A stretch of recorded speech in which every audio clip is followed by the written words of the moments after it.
There we go. All right. So make sure I'm actually with you guys here. Okay. Clean up my workspace here. So yeah, for the homework, if you guys are running into an issue where you've got too much stuff going on and it's hard to find the right aesthetic, that's usually a signal that either you need to sort of go through a little bit of work with the data to collapse everything down into something a bit more tractable, or think about a different set of variables that you want to look at. And it's okay. It doesn't have to be super complex. This is not, it's not rocket surgery. It can be something that we've done in class.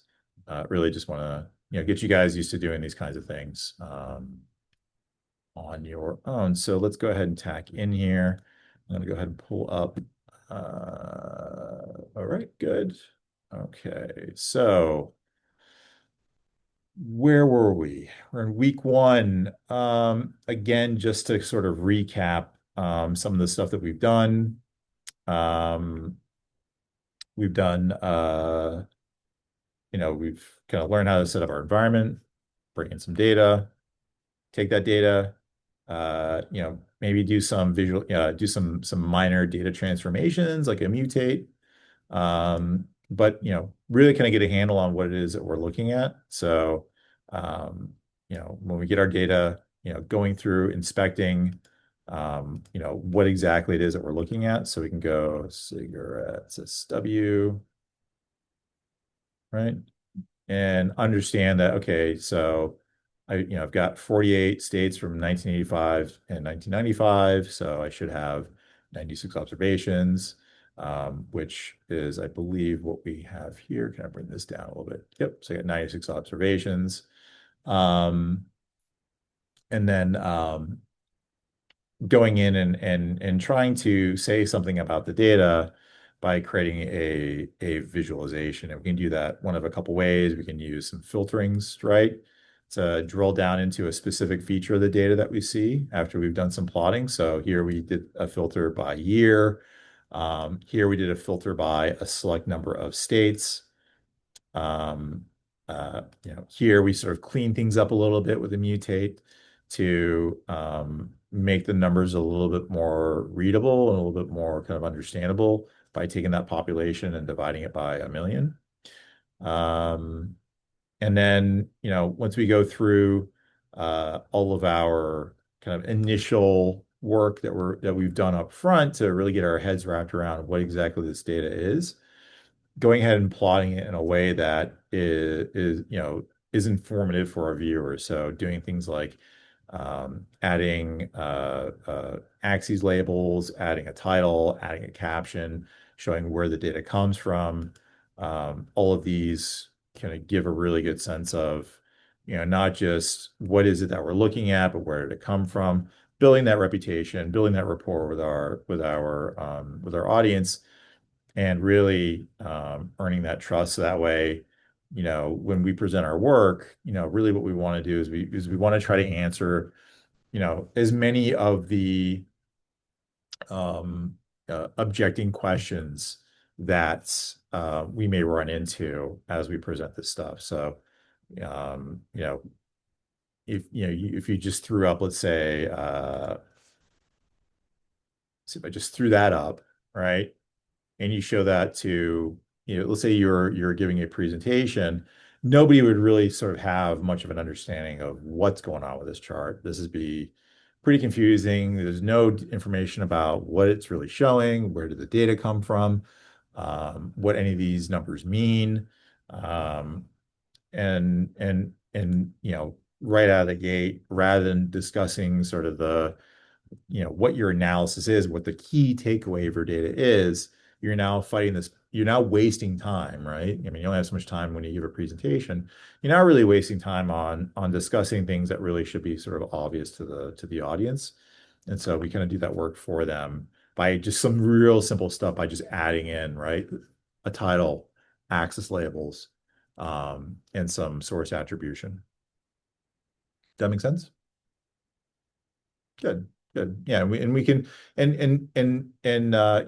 we can get pretty clever with what we want to say to our audience through things like these different aesthetics that give us some ability, afford us some ability to make adjustments. And, depending on the type of chart that we're looking at, we can, look and see, through the help file, right? What aesthetics are available to us to edit. So here we can, for let's say, when we're doing scatter plots, right? The big things that I can change are going to be, color, fill, the shape, and the size. And there's nothing called stroke, which I'm not exactly sure what that means. I don't think I've ever really used it, and they don't even give you the option to look and see what's inside of it. But if you wanted to, um, there are links inside of the help file to these aesthetics that show you, what's available. So I just click on the shape link, brings up the shape aesthetic, and or, I'm sorry, what did I do? Shape or do line type? I think I did. Yeah, shape. There we go. Yep, there we go. Shape. Go to line type, size, shape. Your shape aesthetic control symbols, right? Of points. There's 25 of them, right? Um, and it kind of illustrates how you can go through and make those adjustments. So let's see if it gives you an example. Should be geom line. Does it give you an example for geom plane? Geom point. Yes, geom point. So I can do like shape equals, I can do a dot here. I can have it have my shape uh, assigned to a variable in my data set. So that way it will go ahead and cycle through those individual points based on what categorical value we have in here. So for our shape, this is a good point. So some of these aesthetics are going to take numerical values, right? So think of your X and Y, right? That's kind of a classic. You gotta have data, right? So that's going to be numeric. But for your aesthetics like color, or size, or shape, or what's it, fill, things of those nature, those are going to be more categorical. You don't really have the ability to use a continuous, like I can't really pick a continuum of sizes or shapes or colors in these things. You could. Those are called gradients, and they're typically very, very difficult to read. In general, when we're choosing sizes or shapes or colors, we want them to be very discrete. We want them to really pop to show the differences between these different groupings or different features in our data set. And so those are going to be categorical values. And so if I go into my cigarettes data, right, I've got state, year, um, and then I've got some other values in here. And so really the um, only categorical values that I have are state and year, right? And really it's the state that is, I think, the easiest to kind of go through. Um, it's not there's only two values in this year. There's 1985 and then there's 1995, as opposed to 48 states for each year category. And so a lot of when we think about using categorical values for things like color and size, et cetera, I'm sorry, for color and shape, um, the year ends up becoming a very important, it's going to be sort of your key thing. For the size, you can get a little bit more of a continuum. So we can use things like population or income or, right, something that's a bit larger, a bit more continuous. We can use there, particularly with the geom point. So does anybody have any questions so far? Is that a pretty good overview? What we've done until now? Good. Awesome. Excellent. All right. So I'm gonna go ahead and just do day 4. You guys have made it to the end of your first week of data analysis, economic analysis with R. And we've been working pretty exclusively out of the cigarettes SW data set, cigarette stock Watson. Um, we've been doing a lot with geom point. We did a little bit of a slight detour doing line plots, just kind of give you guys a flavor for what we can do there and how do we load in different kinds of data. If you recall, we did, let me scroll up here, unrates. Where's my unrate data? Yeah, we did unrate here, right?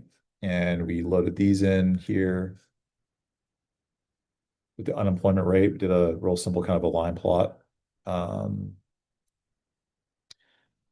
we've really kind of stayed within a pretty narrow range of plots you guys are familiar with. Um, but these so far have just plotted more or less exactly what's in our data, right? So with geom point, it just took the data that was in the points and through them when we assigned the axes, it just chucked all the data directly into the chart and plotted as is. Same thing with the unemployment rate. Again, it just took the data that we had in our CSV file here, right? So, we loaded everything in. Up here. We loaded everything in into R, and when we plotted out, right, it showed the data on the x-axis, it showed the unemployment rate on the y-axis, and it just drew a line connecting these points here. What we haven't done, and what is a nice feature in ggplot, are doing what we call statistical transformations, if that kind of makes some sort of sense. So we've been editing values directly in the data. So if you remember, we divided population by million, or we called out a specific segment of states, with our filterings. Um, uh, we can also think about things in terms of their distribution, right? So if you think about, the proportion of, let's say, males and females within a data set, right? So, what does that look like? Um, when you get data, let's say you have survey respondents to on wage data, right? And you want to see what are the experiences of men and women within this data set. You're often going to be given just a large panel of data. And so, we can use, these distributional qualities of our data directly within a plot to tell some really kind of interesting stories. And so we're going to do that today. We're going to switch gears out of the cigarettes data set. We're going to go ahead and put that one to bed for the time being. And we're going to work within a new data set called bank wages. Do you guys remember how this is not something we're going to download? This is something that's a part of our ADR package. Do you guys remember how we do that? How we load data that's already, given to us in a package?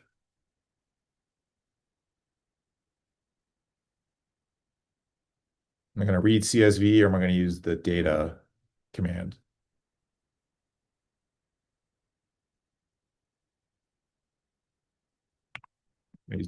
Use data, and then we're going to load bank wages. Okay. So when I run data bank wages shows up in here. And this is a little bit bigger data set than what we worked with cigarettes, cigarette stock Watson, right? Bank wages has 474 observations and four variables. And so just like we did with the cigarettes data set, I want to understand what this data is. So we go to the help file, bank wages from the AER package. Uh, so what is this, right? These are wages of employees at a US bank, right? So it's not all banks, right? Or a type of bank, it's at a single bank. Um, it has four key variables, so job, education, gender, and minority, right? So job is an ordered factor indicating job category with levels custodial, admin, and manage. Right? So there's three different types of job roles in this data set. Um, Custodial, which is kind of makes sense. Admin, which is sort of your non-managerial or administrative job role, and then manage would be your manager level type roles. Education in years, right? Gender, so factor indicating gender. So meaning that we have, these are just going to be a one or a zero kind of a value. And then minority, whether or not the employee is a member of a minority group, which they define fairly loosely. So I'm assuming white versus non-white, I guess would kind of be a not unacceptable interpretation of that data set. Where does it come from? It comes from these folks here. Um, if you wanted to give a source attribution to this data set, rather than type everything out, you could just type Hedgie, was it Hyde C et al. I think would be, is that right? Yeah, that looks about right. Yeah, Hyde C et al. Is a decent way to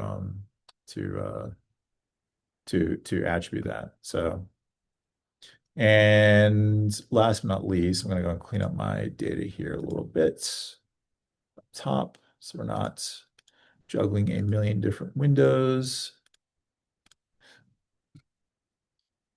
Let's go and load it, see what it looks like. And it's a real simple data set, right? It's 4 variables. Um, this was, what year was this done? We don't have any information on year, but it looks like since this was 2004, right? We can assume that it was probably somewhere around that publication date. So late 90s, early 2000s. Um, uh, there's 474 observations. So, one might assume that these are 474 discrete observations. So these are 474 individuals that have had their identifying information stripped. Do we have wage data? No, not specifically. But what we do have, though, is whether or not they're a manager, their gender, whether or not they're in a minority group, and their years of education is really what we have. So that's kind of what we have to work with. So I guess kind of at a high level, um, what are the categorical values that we're dealing with here? It's a question to you guys. I'll let anybody answer who likes to. I got categorical values and I've got numeric values. So which of these four are my categorical values and which of these four are my numerical values?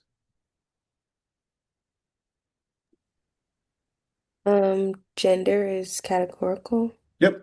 What else? Keep going. Minority Yep. and job, Cool. So education is what? numerical. Cool. Excellent. Yep. That's exactly right.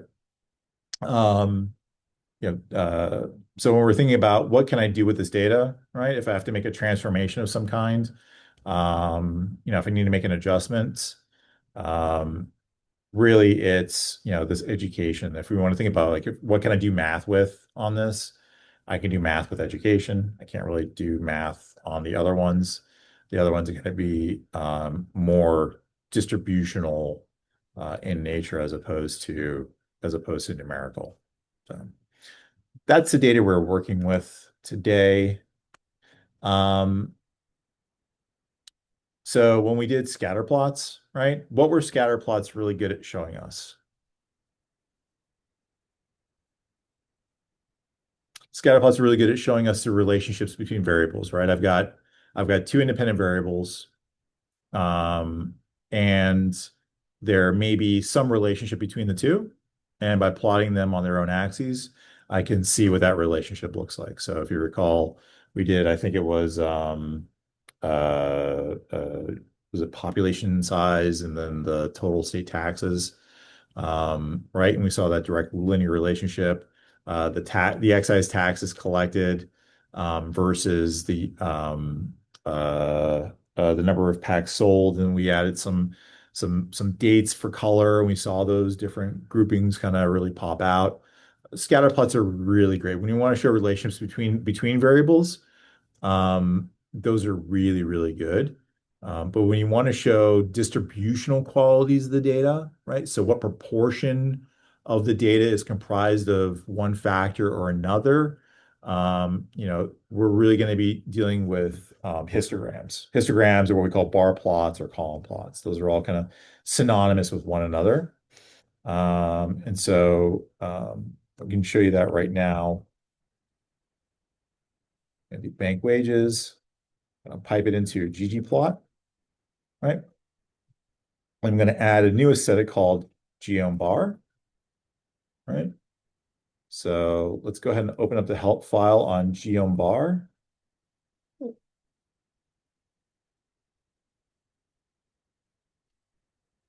Okay, that's how you do it. I've had this little like note button like right over where I put my question mark in my little command line down the bottom, and just now figured out that hey, I can probably move that. So geom_bar, right? So there's really two types of bar charts, geom_bar and geom_col. Bar makes the height of the bar proportional to the number of cases in each group, right? If you want the heights of the bars to represent values in the data, we use geom_col. So really what that means is I've got 474 observations, and I want to show the proportion of that data based off of one of these three factors here, right? Job, gender, or kind of minority status, or let's say, education, right? Let's say I put education along the bottom. I would use a bar, the geom_bar. If I wanted the heights of those bars to represent actual values, so let's say I had a table and it only had in job three things: manage, admin, and custodial. And let's assume for a second it had something, let's say average hourly earnings or average hourly wage. Um, and I wanted to plot that out.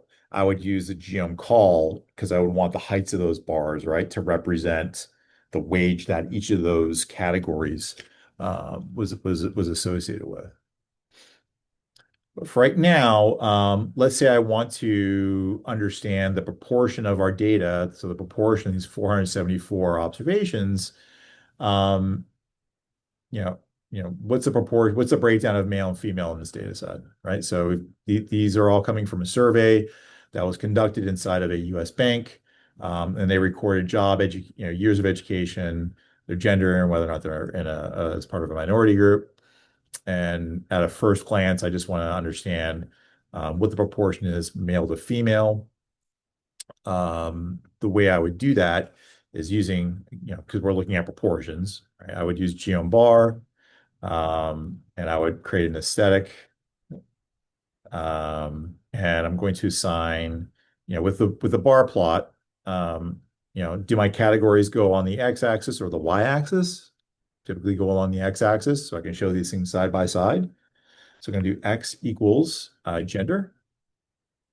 And if I run that, I should see a bar plot, and I should see male and female on the x-axis, and the heights of those are going to be a count of the observations that had each of of each of the male and female respondents.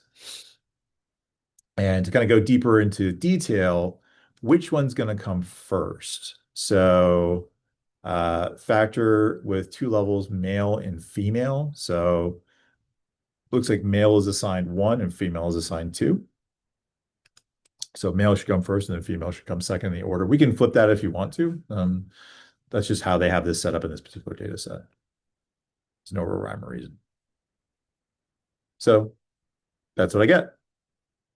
So in my data, right, this 474 observations, roughly a little bit more than half, so a little bit over 250 observations have male in them, and a little bit over 200. I'm going to call it maybe 200 and looks 5, 10-ish are female in our data set. So of these 474 observations, we can see the breakdown by gender in this data. Does that make sense? Cool. It's pretty easy, right? This is pretty simple. And all this is doing with this geom_bar is just doing a count of the observations that are assigned to each one of these categories. I can do the same thing with the job.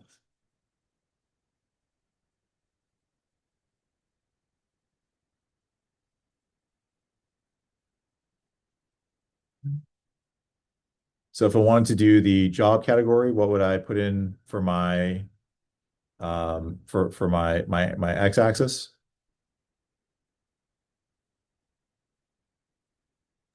Manage. The variable Oh, jobs, right? job. Yep, job. Bingo, bingo. Good.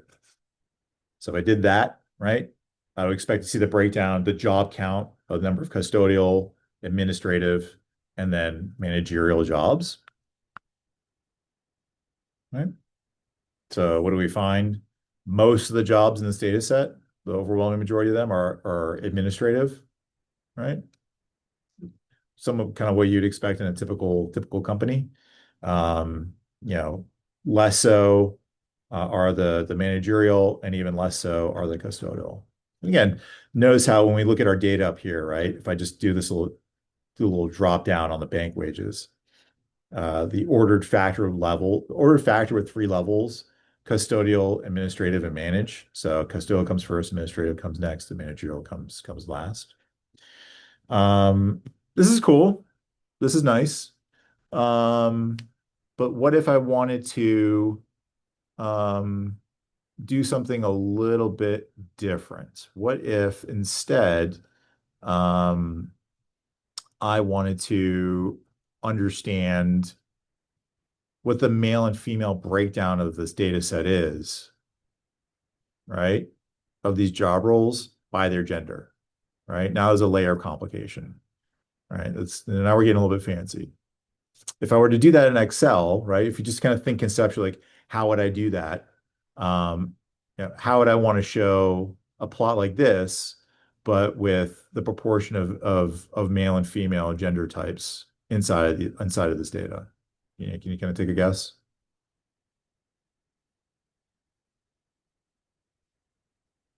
If we got bar plots, have you seen stacked bar plots? I'm not sure. Sure. So we can do stacking, right? And what stacking will do is that we can then kind of break this down even further. So take this, let's say for instance, this administrative job type, and I can break it down in terms of what the proportion is male to female, right? And I can assign a color to male, I can assign a color to female, and it'll show me, not just what the count of the total is, which is the total height of the bar, but the colors in each side represent the proportion of that job type that has males and females in it. And we can do that with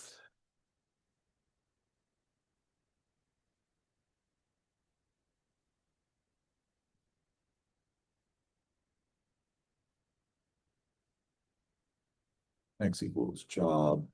And I can do, so if I want to think about the fill, right? This, what I want the color inside of this to be filled in with, right?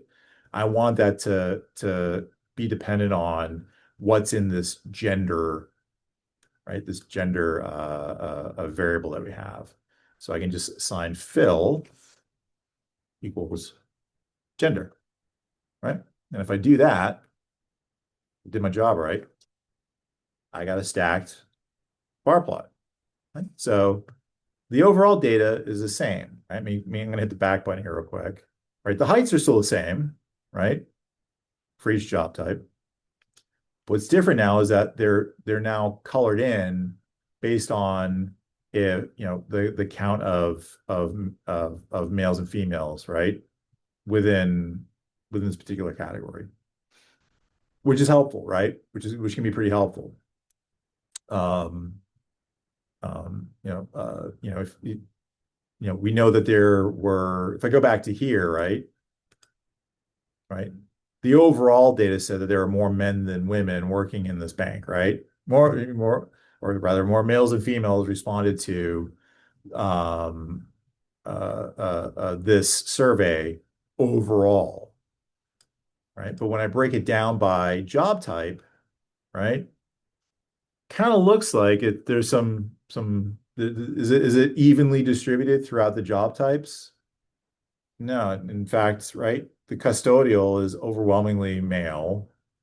Um, Not to as a significant degree, but still, right? Like most of the managerial positions in this bank were, were male respondents with a few female respondents.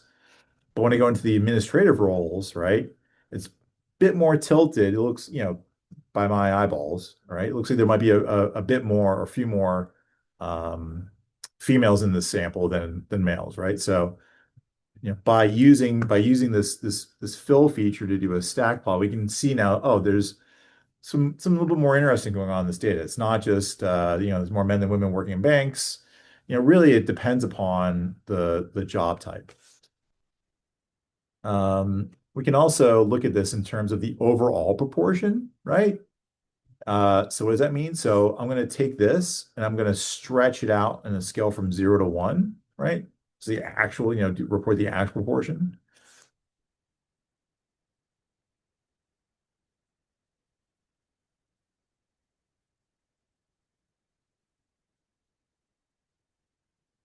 See this job, fill equals gender, and outside the aesthetics, I'm going to use, let's go to our help file. Let's see here, position, right? So I can make adjustments to the position. The position adjustment used on the data for this layer can be used in various ways. Over plotting, improving the display, position arguments except um, the following. Let's see here. What can we do here? Orientation. We can do things like, let's see here, let's scroll through here. I can add a position here, and it looks like the position is going to allow us to change how these bars show up in our data set. Let me see, give me something in here exactly. Yeah, I got position stack. So I got stack, dodge, and fill. So multiple bars occupying the same X position will be stacked atop one another with stack. If I want them to be dodge, so if I want to avoid that, if I want them side by side, I can use dodge. And then fill shows the relative proportions at each X by stacking the bars and then standardizing each bar to the same height. So let's go ahead and give that a shot. So position equals fill. If I do that, what do I get? Oh, I mistyped it. Yeah, right. So if I wanted to standardize each of these categories, right, and show the relative proportion given a specific uh, job description, right? That's what we show here. So um, really it looks like that there weren't any females that, were in the custodial pool. As we kind of, I guess, kind of guessed with our eyeballs, that there were more females and males in the administrative role. What we can see here is that, like, look at this 0.5, right? So 50% is more than 50% of the respondents to with administrative jobs were female, and then very few, right, were managerial. So I guess kind of at a high level, before we kind of continue further, what can you guys guess are the pluses and minuses of using, let's say, a stack bar plot using the counts versus looking at it proportionally? How would it what in what cases would I use this plot, right? A stack bar plot of counts, and when would I use um, a stack bar plot that shows the proportions in terms of the percentage of the observations. I think the proportion one is just easier to tell the differences, like to see the differences. Exactly. Yeah. So when I have like very few observations in one category, and it might not necessarily be obvious, right? I kind of blow it out a little bit, right? And in standards of from 0 to 1. Because let's say, for instance, that like, the number of administrative jobs was like 10 times this amount, right? Like it's gonna blow out your scale, right? And small differences in these other categories aren't really so obvious, right? Let's say it's not three, let's say I have 4 or 5, right? And administrative is still the largest one. Those differences in the categories would be really hard to tell, right? It'd be really, really hard to tell. Right? So it kind of depends on the message that you're trying to say, right? Like if you're trying to say something about the overall distribution of the jobs, right? With the gender information as additional detail, right? Then we may want to use a stack bar plot, that's looking at the overall counts. Or if visually it's easier or visually if it's fairly easy to see those differences here, we would use this first type of chart.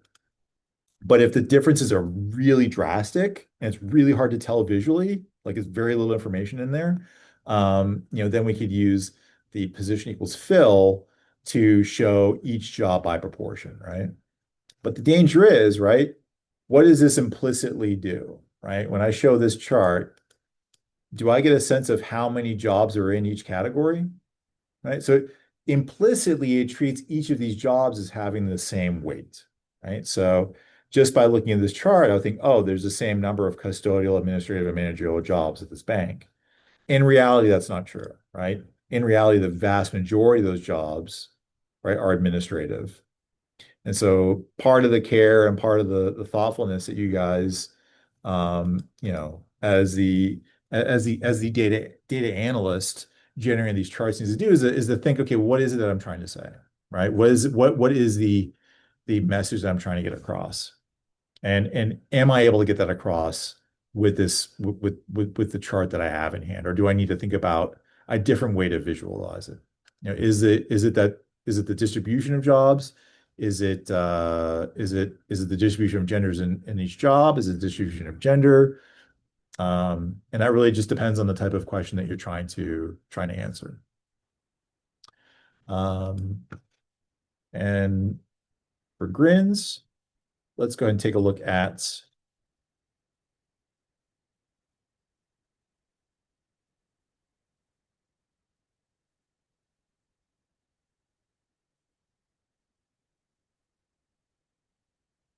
uh, position equals Dodge. See what Dodge looks like. So Dodge, as the name would suggest, it prevents the different stacks from touching each other. So it separates them out and puts them as two separate individual bars. And so here you can see, um, right, maybe in a little bit easier detail, right? You get a sense of, are there more of one category, right, than another in each of these job types, for each of these. And so, you know, here, right, the message was the proportion, right? Because I had very few custodial, I had very few kind of managerial jobs relative to this administrative role, right? And so what the breakdown of men versus or males versus females in each of these was a little hard to suss out. So we went to here, but then we lost the detail behind how much in each were of each job type. I kind of lost that a little bit. Um, and so by doing the dodge, I kind of get a little bit of both, right? So the heights still represent, right, the count, right, the number of observations that are in each of these, but they're now broken out by, right, relatively speaking, like I can see like, oh, in custodial, in fact, just aren't any female respondents that have custodial jobs. No females that are custodial. I can still see, right, that there are few female managers, right, at this bank, and that within the administrative job type, which is their biggest role, that there are more females with administrative roles than males. Um, But I can also compare across roles as well that, you know, the number of you can just kind of visually see like, oh, the ratio of male managers to male administrators, right, is a lot less stark than the ratio of female managers to female administrators, right? So if you're thinking about perhaps what does the promotion path look like for each, right? It looks like that, at first blush, it may be a little bit easier for men to get promoted to manager than maybe women, right? And there may be a number of reasons behind that.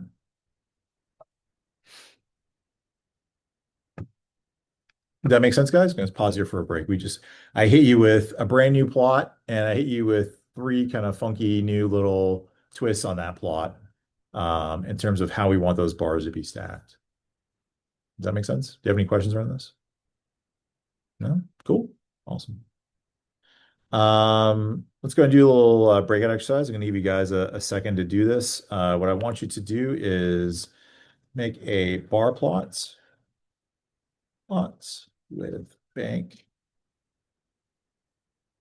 which is data. And what I want you to do is show I can't type this morning,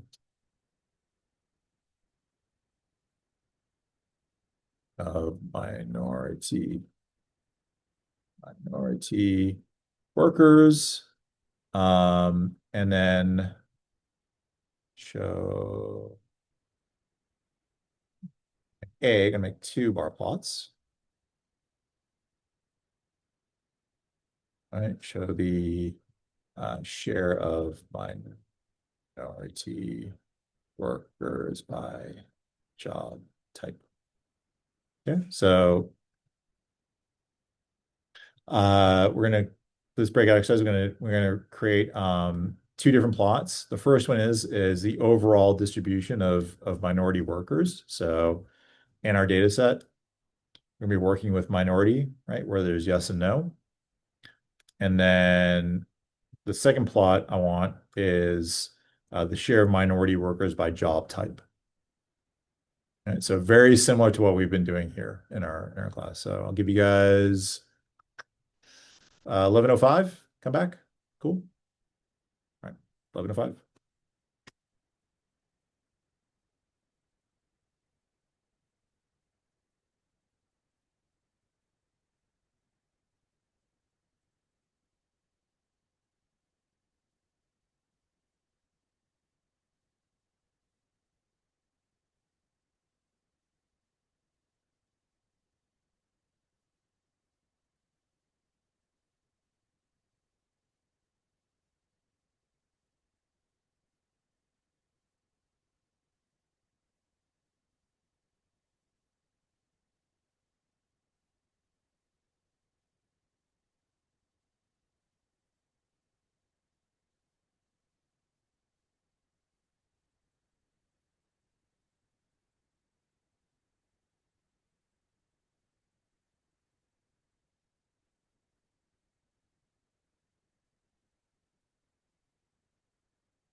Good.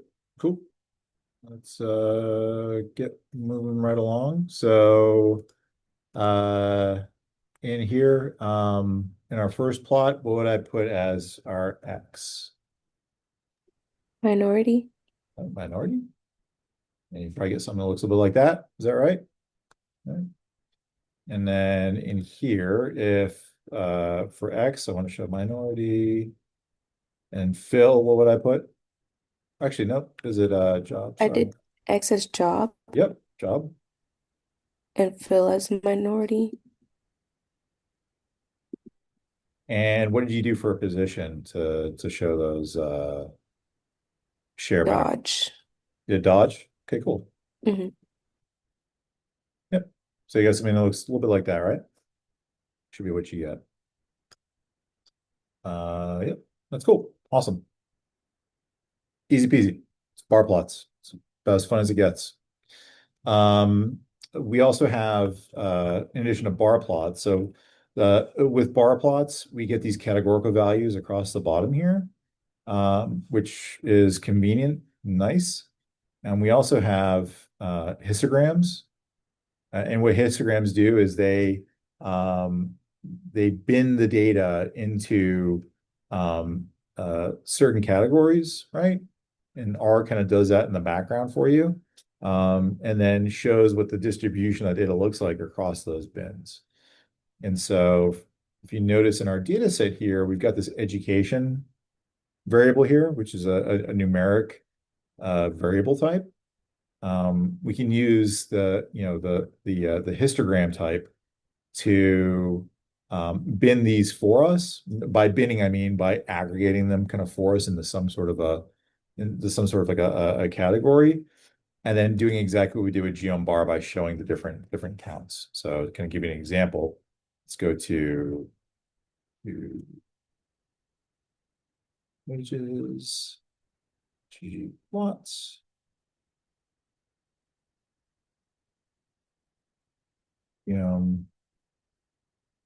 Histogram, right?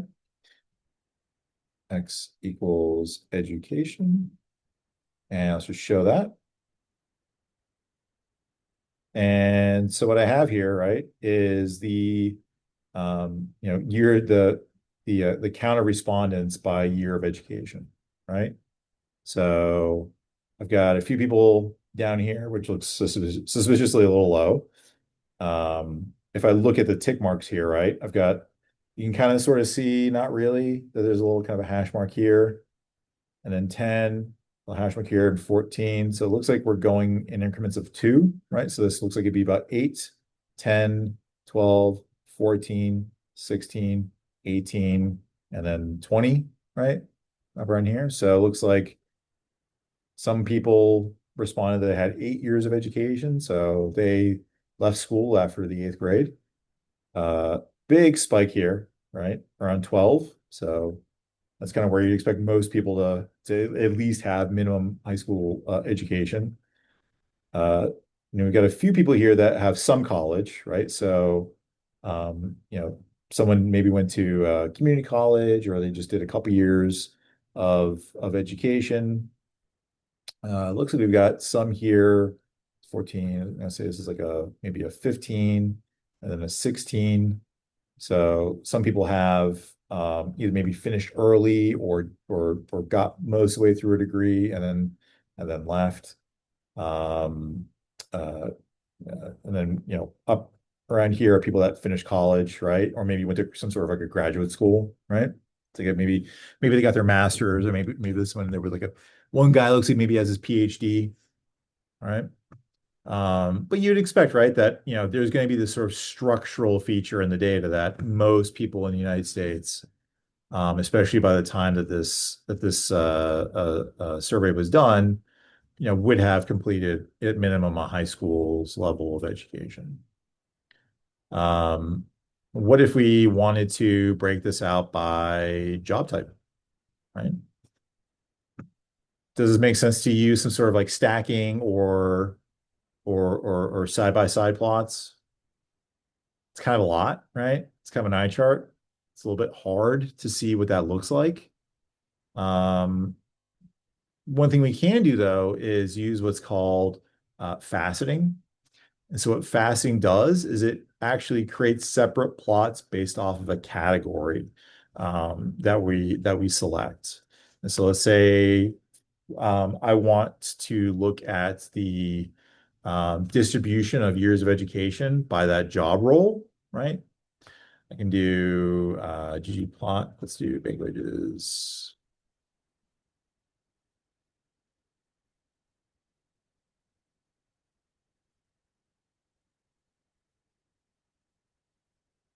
So you're going to do AS, X equals education.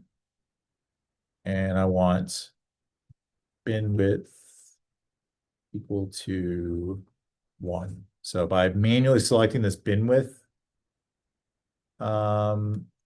feature in geom histogram, I'm saying I want, I want each of my bins to have only one category within education, right? So education is broken up by years of education, right? So I want one bin to equal whatever that value is for that year of education. I don't want to group years of education together. I want them to be their own individual observations. And then I can do facets, wrap, and then job. And look at that. By using the facet wrap function, it's going to see what that does. Oop. All right, facet wrap allows us to create like a 1D sequence of panels into two-dimensional, right? So rather than trying to cram all this information into one plot, right? Maybe it makes sense to break it down to 3 individual plots, right? But I want them side by side so I can see, okay, what does that overall distribution look like? And what you can see is that most of the custodial, right, look like they were either at or below, right, a high school level of education. So either they left in 8th grade or they, you know, finished high school. That one person, might have gone off to college, right? Didn't make it all the way through for whatever reason, but the vast majority are either high school or below. For the administrative, right? I still have some that didn't even get, didn't even finish high school, but the vast majority, right? Either finish high school or have some college, if not, college overall. And then if I look at the managerial, right? I've got looks like maybe one person in the sample has finished high school and then go off to college, but the vast majority of them have some sort of college level education or higher, right? And we get that detail out of the out of this out of these by using the facets. So we don't always have to cram everything into the same plot, right? That's kind of the real takeaway here. We can use these different features of ggplot to really tell a more complete, thorough story. And sometimes it may mean we break it out into separate plots themselves. Now, when you guys do this in Excel, right, that usually means having to create literally 3 separate plots. And it gets hard to kind of resize everything. And so the nice thing about this facet feature is that it does sort of all the hard work for us of breaking everything out, making it the same size, making it the same axes, everything lines up, and it looks real nice and tight, right? So when I plot this out in a presentation, I don't have different size axes. I don't have different widths that are kind of throwing everything off. It looks really clean and professional. Does that make sense? Cool. Yeah. These facets are like the fun. This is like the fun part of the job right here, working with facets, because it's like, oh, I've got all this data and I got this incredible story I want to tell, and it's like, oh, I can't put it all into one place. And then you just blow it out into like a grid of like, let's say like 3 by 3 charts, right? And that's the most amazing thing ever. And it makes life really nice. You don't have to worry about like lining things up. It does it all for you. Life is really is really nice. The last thing I do want to show you guys are density plots. We're going to use the credit card data from AR. Credit card data. Let's go ahead and look at that real briefly. Credit card data is a little bit more detailed. It also has a lot more data. So I've got a little over 1,300 observations, and I've got 12 variables. So let's go in here and look at credit card. Let's go and examine that real quick. What's in here? 1,319 observations, 12 variables. And I've got whether or not the credit, what does it say? It says cross-section data on the credit history of a sample of applicants for a type of credit card. So these are people who have submitted an application for a credit card, and this is their, kind of the rough summary of their credit file, right? So what's their age, their income, what is share, monthly ratio of credit card. So this is their credit card expenditure, monthly credit card expenditure to yearly income, right? So the average monthly credit card expenditure.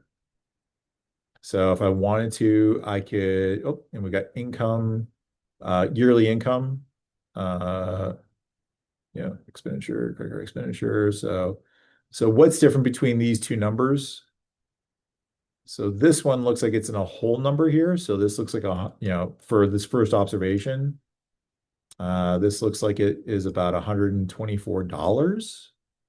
But the income says 4.5. What am I seeing here? Come to find out, this is yearly income in 10,000s. So this 4.5 means $45,200 a year is their yearly income. So I take the ratio of one to the other, I get this share, right? So their average monthly credit card expenditure divided by their annual salary. Do they own their own home? Are they self-employed? Number of dependents? How long have they lived at their current address? Why do you think this might be an important factor, guys? Real quick. Why do you think having this in here might be important?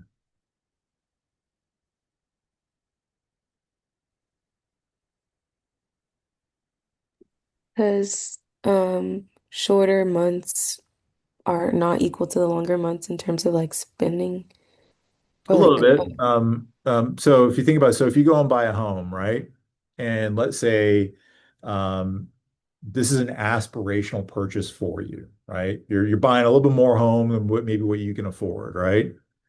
Um, are you more likely to maybe default on that mortgage, right? Earlier or later?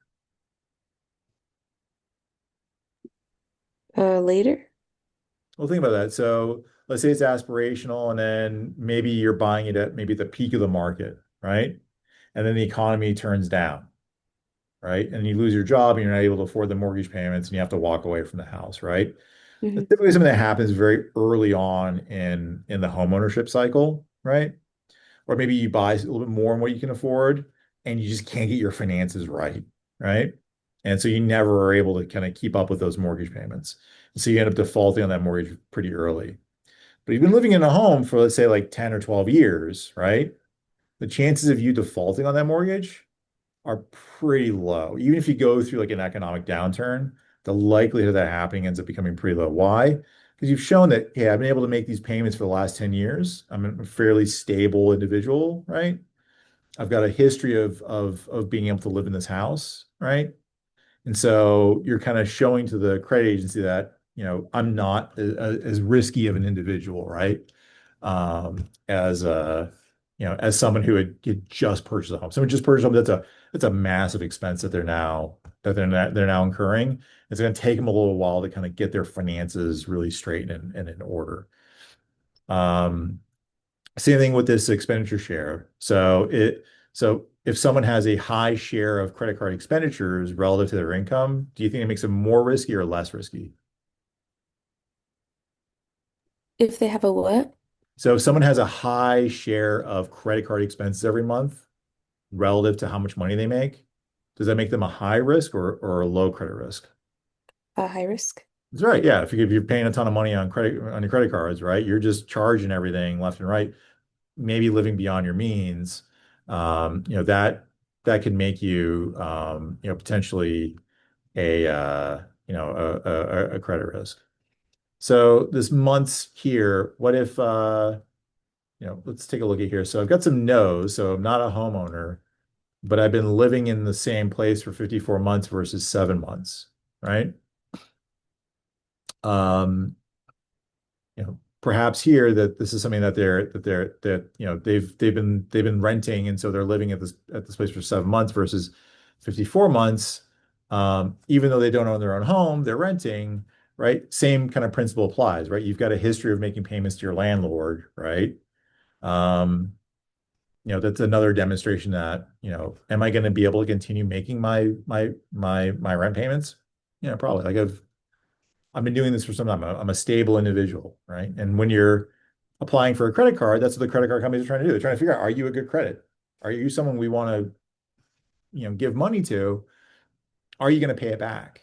Right? And so things like the share of expenses, how long you've been living at your current address, do you own your own home? How many major credit cards do you have? Right? How many no active no, how many number the number of active credit accounts. So not just credit cards, right? Think about department store cards, right? Think about, your if you're like a Costco, you got a Costco card, right? That's tied to like a Visa. Um, you're making installment plans, right? Um, as part of a large like, TV purchase or like a car payment, things like that. Those are all going to come under the number of active credit accounts. And these are the things that they look at, and this may not be right. So when they look at it and they give you back your report and say, "Oh, I show that there's 22 active credit accounts, and that's why we declined you because you got way too many active credit accounts." You can go back into the reporting and say, "Look, I only have three. I've got my house and I've got two cars, and that's all I got." Right? You can go ahead and make those adjustments. But if you had none in there, right, that becomes a little suspicious. Why don't you have any active accounts? Like, are you not trustworthy? So that's sort of kind of when you hear about in order to get credit, you need to have credit. It kind of seems a little weird, right? It seems a little circular. This is really what they're talking about. And then reports, number of major derogatory reports. So not just like you missed a payment by a day or two, but major derogatory reports like you're 90 days delinquent, right? It would be like a major flag on your credit report. So this person here got declined. They had 7 major reports in their credit file. That's pretty big, right? And they don't have really hardly any credit card expenditure, right? Why is that? Well, probably because nobody wants to extend them credit, so they don't have any credit cards, right? That's kind of a feature of the data. So there's a pretty rich data set, right? It's a pretty rich file. Um, and perhaps histograms are not the best way to really express this data. One way we can look at this is by looking at density plots. And density plots are a way to think of, are similar to our histograms, except they show a continuous kind of series of data, right? So it's going to show us a nice continuous distribution of data. Let's go take a look at that. Credit card. All right. And we can do that because we got a ton of data here. Like here with the bank wages at 400 observations, kind of, right? But still not a whole lot. 1,300, it's good bit of data. All right. Um, and we use that by using geom density. All right. And the densities have a very similar kind of thing as the histograms. So I want to assign X. And let's just look at the density of income in the United States. All right, let's look at the distribution of income in the United States. Look at that. That looks cool, right? So in this credit file, right, it looks like we see this kind of local mode here, right? Somewhere near 2.5-ish, I'm gonna call it. So $25,000 a year. Like, so in this file, the most likely observation we saw was somewhere around $25,000 a year. And it kind of tails off in like this sort of exponential sort of fashion. down to over 100,000.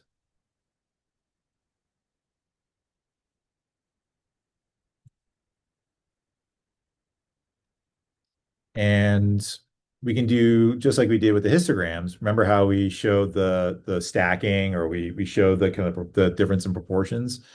Um, let's see, what's my data set in here? Card. Card. All right, let's take a look at in here. So card is whether or not that they were approved for the credit card that they're applying for. Um,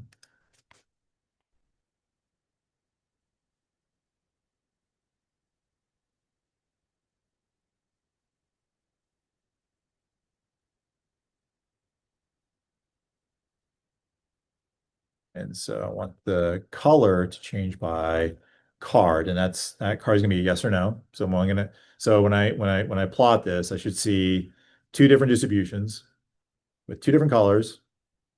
One is going to be colored for yes, one's going to be colored for no, meaning that they were approved or declined for the credit card they're applying for.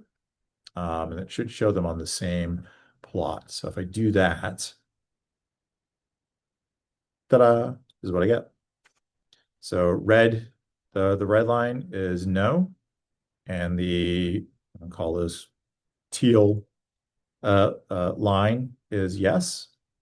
And do we see a difference in the income between applicants uh, that were accepted for a credit card and those that weren't? That's a question for you guys. Do you see a difference between these two plots? It's a slight difference. Yeah, a little bit, right? But not really, right? They look pretty much similar, right? Um, let's go ahead and add a fill component here. Oh,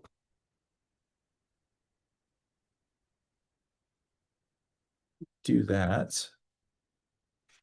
Oh, that wasn't good. I don't know what that was. Oh, got ahead of myself there. I thought we could do something cool there. Ignore that. Lecture error. All right. So, that's kind of something interesting that we can kind of do there with these densities, right? So I can do the same thing, like let's say active, right? Right. So the number of active here, number of active credit accounts, right? By whether or not that they were accepted or rejected. Would you expect the number, before I hit this run, do you expect there to be a big difference between those that were accepted and rejected based on the number of active credit accounts that they had? See what that looks like. Yeah. Kind of, a little bit, right? Maybe not so much, right? So I looked at it by income and I looked at it by number of active cards. And there's a little bit of a difference, but not really. And it looks like it may be heading in a slightly different direction than perhaps maybe we thought, right? So the active number of counts was 20. Now look at there might have even been a little bit higher proportion that were accepted versus rejected, right? So do you think that this is a factor that may play into whether or not they get accepted or rejected? Not really. Not really, right? So their income really wasn't a factor. The number of credit accounts they had active, not really, right? And so we kind of take a step back and we think, okay, what might be a major factor then if we go back into our data, right? Probably the share of these, right? The share of their expenditures relative to their monthly or their annual income, right? Likely has a role to play here. And I'll leave that for Monday. Maybe I'll make that a homework. What do you guys think? Will you play with the credit card data? This is what I think this is more fun data because like it's really rich, right? You get a lot of detail in here. Um, you get a lot of information. You can do a lot of really cool things. You can do densities, you can do bar plots, you can do histograms, you can do all kinds of stuff, and get a really rich kind of story to tell. So I'm going to leave that for a homework that I'll post here in a little bit. Before I let you guys go, do you guys have any questions? When it comes to homework, Mhm. do we just leave it on our side and you click into our accounts, or are Yep. we like uploading it? Okay. Yeah, yeah. So if we go into you, Alyssa, where are you? There you go. Yep. You should have something. You should be saving it in here. If not, I'll look inside of um the class account and I can move that over myself. Yeah, I see you've got some stuff in here. I'll just move it over into your individual account. But yeah, I'm Oh, gonna I go ahead put it and in the wrong. yeah, this is I'm trying to I mean you guys can work in here, that's fine, but like for the homeworks and stuff in your projects, try to place them in your named accounts in here just to kind of keep things a little bit cleaner. Okay. I can be a little bit of a neat freak when it comes to my folders sometimes. Some folks get a little bit peculiar about it. But yeah, good question. Anything else? You guys good? I have a question. Yes, ma'am. So for the homework, Hmm. the instructions say to upload the homework 3 script. How do you do that? Oh, so you literally do create a new project, create a new RStudio project. Can take a second.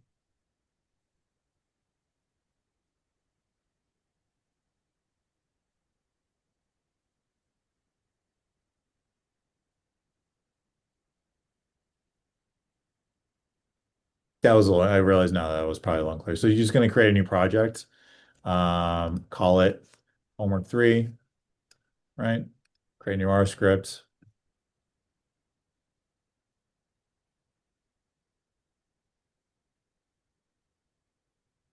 right? Save it. R should be in here. So when I come in here and I can see where did I put it? Right here, I got homework 3. I can click in and I should see all your project work in here, right? So I'll just evaluate kind of what you have in your scripts to kind of make sure it's right, and I'll give you some feedback based on the work that you did. Does that make sense? A So little bit. How do you add it again? so Because for I here, saved it to my computer, sure. but it keeps taking me to like the R app on my computer. So for here, like just do all your work in RStudio, Hmm. and just start a new project. I'll start for you. And then just do all your work inside of that project, kind of like what we've been doing with homework 1, or I'm sorry, with week 1. So we don't have to Yeah, like you know, upload a file per se. that's right. Yeah, I that was awkwardly worded in the homework, and I apologize about that. Okay, so like we're just using Just use the RStudio right here. Yeah, just you should be everything you do should be within the browser. okay. So like we'll use what you uploaded as like an example, kind of to like not an example, but like You just copy just and paste refer stuff. Yeah, yeah, copy and paste. yeah. You just copy and paste stuff over. Yeah, Okay, make the cool. yeah. Cool. Yep, All right, well that that's was all the questions I have. yeah. That was I'll on this next homework, I'll make the instruction a bit clearer. That's I'm used to this whole like upload download sort of thing. I use Posit on my desktop. I think you use RStudio on your desktop for your other for your boot camp. And so that's kind of my mental. So I keep having to switch over. Oh, we're using the cloud version in our browser. So cool. Hmm. Good question. Good question. Anything else, guys? Sorry, did you say Nope. we don't need to upload?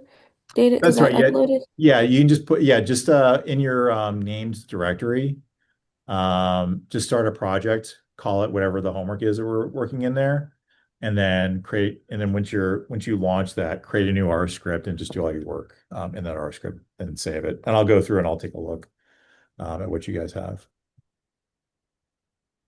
Okay, and you should already be able to see Yep. our our Yep. work. Yep. So if you know, oh, God, that blew it up way bigger than I thought it would. So you'll notice on your name directory, this is your name, but I'm the owner of it. Hmm. So I'm able to see kind of what's in there. If there's anything that you have that you don't want to be seen, you have your own workspace up here that you can use. Could you Um, click mine to see what's there right now? sure. Let me back up here. Let me go into, where are Up you? a little Up, bit. there we go. There we go. Sorry. Yeah, yours is empty right now. So there shouldn't be anything in here. So if you said if you did new project, new RStudio project, um, once I launch, I'd be able to see it. That's interesting. So like, is it under everything should be under like my name? Yeah, you can put everything in there. Yeah. Okay, because like it's like two different places I could like start a new project. It's like one that says like summer 2026 Mhm. data analysis, Yep. and then there's another one that just says my name. I do the data analysis one? No, just do it in your name. Keep everything in there. So, the whole idea is that, once the class is over, you still have your account. So if, in the fall you're taking an econometrics class or some sort of data analysis class, you go, hey, we did this over the summer. I know this is an example. You can just log back into RStudio with your student account and go grab those files, right off of here. I mean, this is not going to get deleted. And you can see like, we've got stuff going back a ways here. 2024, I think, was the last time we actually cleaned any of this stuff out. Um, yeah, Okay, cool. yeah, yeah. This is kind of our gift to you guys. For sure. Okay, I moved it over. Hmm. I'm just checking to make sure I did it correctly. Let me go take a look. I moved the homework I'm getting lost in my own files. So did you move it to your workspace or did you move it to this named directory? to my workspace. Yeah, if you can move it to this directory, you should have an option to move it to this directory here.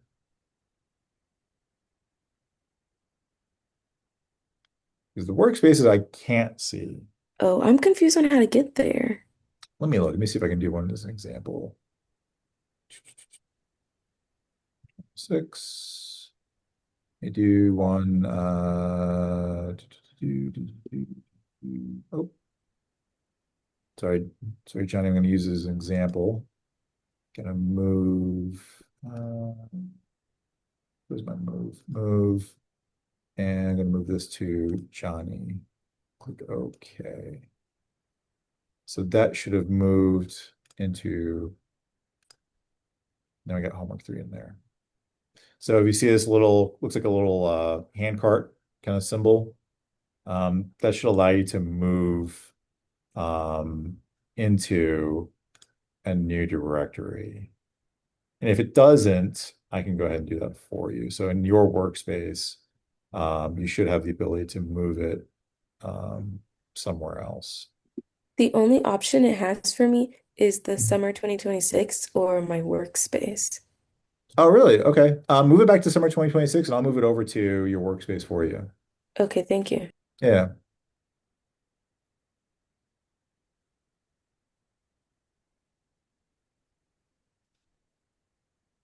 So everything, so everything should be in our workspace, pretty much. Yeah. Yeah.